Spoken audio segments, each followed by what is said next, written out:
क्या पीटीआई को लगता है कि अगर विफाक में निगरान वजीर आजम पीडीएम की मर्जी का आ गया तो इमरान खान और उसके इत्तेहादियों के लिए इलेक्शन लड़ना मजीद मुश्किल हो जाएगा? वो कौन सी वजूहात हैं जिसकी वजह से पीटीआई इतना बड़ा यू टर्न लेने पर मजबूर हुई? क्योंकि एक वक्त था कि पीटीआई की तरफ से सारे इस्तीफे फौरी मंजूर करने का मुतालिबा किया जाता था और फिर पाकिस्तानी कौम ने वो वक्त भी देखा जब स्पीकर राजा परवेज अशरफ ने मरहलावार इस्तीफे मंजूर करने शुरू किए तो पीटीआई को अपोजिशन लीडर बनने का ख्याल आ गया, असम्बलियों में वापस जाने का ख्याल आ गया। अब एक तरफ पाकिस्तान तहरीक इंसाफ 16 मार्च और 19 मार्च को होने वाले कौमी असम्बली के ज़िमनी इलेक्शंस भी लड़ रही है और इसके साथ असम्बलीज में वापस भी जाना चाहती है। क्या पीटीआई को यह एहसास हो गया है कि कौमी असम्बली से इस्तीफे देना इनकी सियासी सबसे बड़ी गलती थी जिसको अब वो दुरुस्त करना चाह रहे हैं? जो हालात पैदा हो चुके हैं, क्या इन्हें इस बात का अदराक नहीं था कि कौमी असम्बली में वापस जाना नागुज़ीर हो जाएगा? मैं बात करूंगी साबिक वफाकी वजीर तहरीक इंसाफ के रहनुमा अली जैदी साहब से। अस्सलाम वालेकुम, बहुत बहुत शुक्रिया अली जैदी साहब आपका। अली जैदी साहब, इतनी कन्फ्यूजन हो जाती है कि एक तरफ जब पीटीआई के लोग शोर मचाते हैं कि हमारे इस्तीफे मंजूर क्यों नहीं किए जा रहे हैं, फिर जब इस्तीफे मंजूर करने लगते हैं तो आप लोग इस पर भी एतराज़ उठाना शुरू कर देते हैं। इस्तीफे मंजूर हो गए तो फिर हाई कोर्ट में जाकर कहा जाता है कि इनको डी नोटिफाई किया जाए। ये चल क्या रहा है? 16 और 19 मार्च को इलेक्शंस होने जा रहे हैं, आपने भी उनमें से एक, आपकी भी सीट है, आपने भी इलेक्शन लड़ना है, दूसरी तरफ वापस जाना है। समझ में नहीं आ रही पीटीआई चाहती क्या है?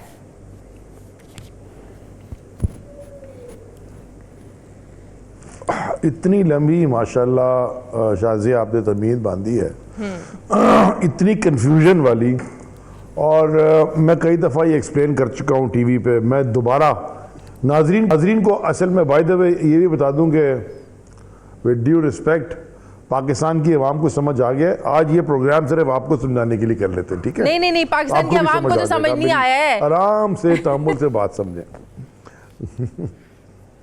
पाकिस्तान की आवाम को बिल्कुल समझ आ गया था और पाकिस्तान की आवाम को इतना समझ आ गया था कि उनको ये पता था कि खान साहब एक सीट पे 9 सीटों पे खान साहब खुद इलेक्शन लड़ रहे हैं, उसके बावजूद 8 सीटों पे पाकिस्तान की आवाम ने ये जानते हुए कि असेंबली में नहीं जाएंगे 8 सीटें उनको जितवा दी। बड़ा क्लैरिटी से उनको समझ आ गया था।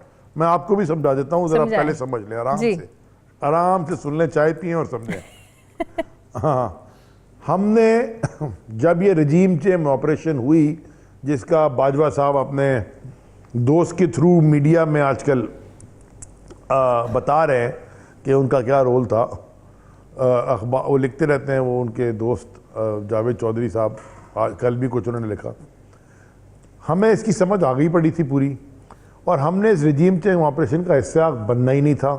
11 अप्रैल 2022 को हमने इन मास नेशनल असेंबली ऑफ पाकिस्तान से इसलिए रिज़ाइन दिया कि ये बड़ा आसान है समझना आपको कि दुनिया भर में अगर कोई भी हुकूमत वोट ऑफ नो कॉन्फिडेंस हार जाती है, यानी कि वोट ऑफ कॉन्फिडेंस नहीं ले सकती, तो वो वहाँ पे जमहूरियत में ये होता है कि जो भी नई हुकूमत आती है वो स्नैप इलेक्शन की तरफ जाती है।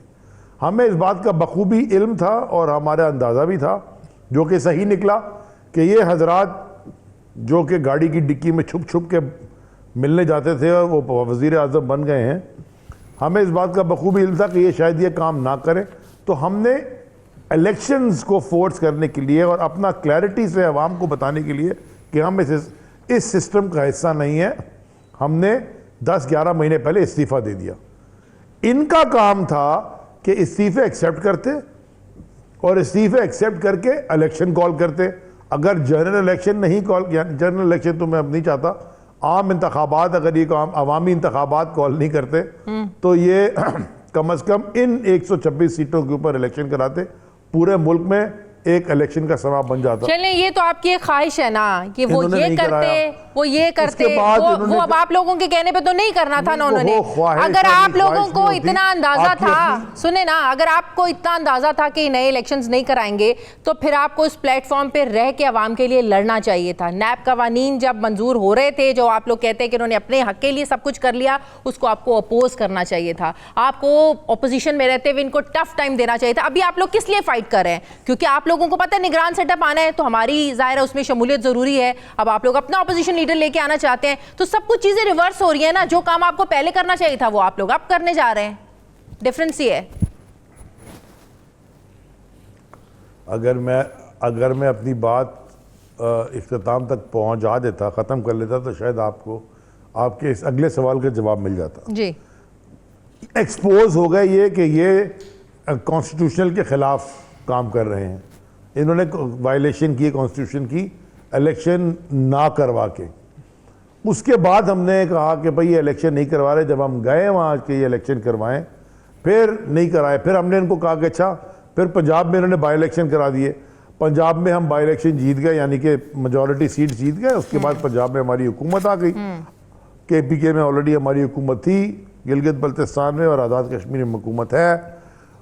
अगर हम पावर पॉलिटिक्स कर रहे होते तो हम पंजाब से भी इस्तीफ़ा नहीं देते, KPK से जहाँ पे हमारी मेजॉरिटी है, 2/3 वहाँ से भी इस्तीफ़ा नहीं देते, और हुकूमत ये नेशनल असम्बली में भी बैठे रहते। और वो हम चाहते हैं इस मुल्क में आज़ाद मुनसिफाना इंतखाबात। इसके लिए हमने ये सारे स्टेप्स लिए कि हम असम्बलियों का हिस्सा नहीं रहेंगे ताकि मुल्क इलेक्शन की तरफ चला जाए। वैसे ही अगर ये इलेक्शन कॉल कर रहे हैं, जैसे आपने दुरुस्त फरमाया, KPK और पंजाब में नहीं कॉल कर रहे, again violation of the constitution, यानी कि खुल open violation of the constitution दोनों गवर्नर्स कर रहे हैं। तो ये एक्सपोज हो गया कि ये कानून इनके नज़र में कुछ भी नहीं है। ये कानून तोड़ के ये समझते हैं कि इनके बाप का मुल्क है, जो मर्जी करना चाहें कर लें। अब आप आ जाएं, हम वापस क्यों जा रहे हैं? अब जब 10-11 महीने पहुंचने के बाद असेंबलियों से उन्होंने हमें इस्तीफे कबूल नहीं किए, हमने कहा ठीक है जी, अब हम अगर नहीं कर रहे तो चलिए वापस ऑपोजिशन लीडर हम फिर चेंज करते हैं, क्योंकि केयर टेकर सेटअप का वक्त आ गया है। अभी तक तो इलेक्शन हो जाना चाहिए थे।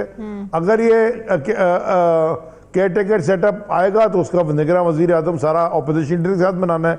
वो राजा रेंटल ये नहीं, दूसरा जो भी है वो तो वहाँ बैठा हुआ है, राजा रियाज जो भी भाग के, वो he is one of those भगोड़ा जिसको सिंध हाउस में पैसे शू से मिले होंगे।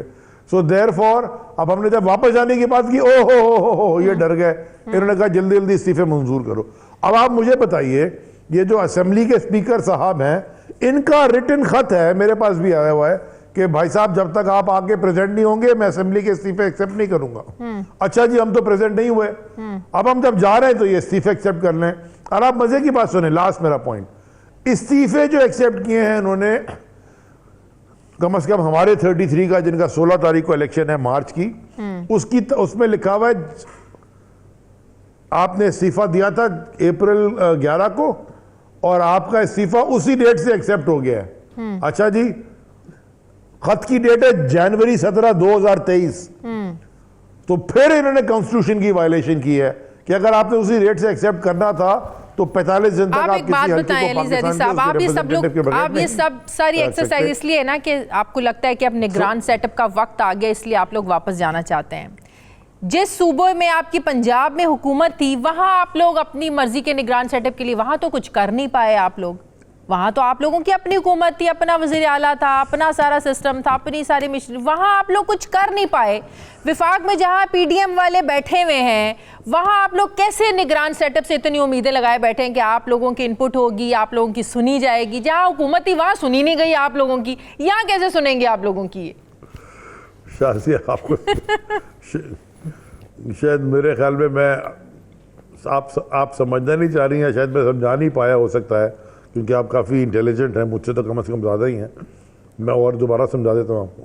हमारी ये पूरी एक्सरसाइज जो पहले हमारा था वो इलेक्शन, स्नैप इलेक्शन, यानी कि मिड टर्म, यानी कि अर्ली इलेक्शंस कॉल करने के लिए था।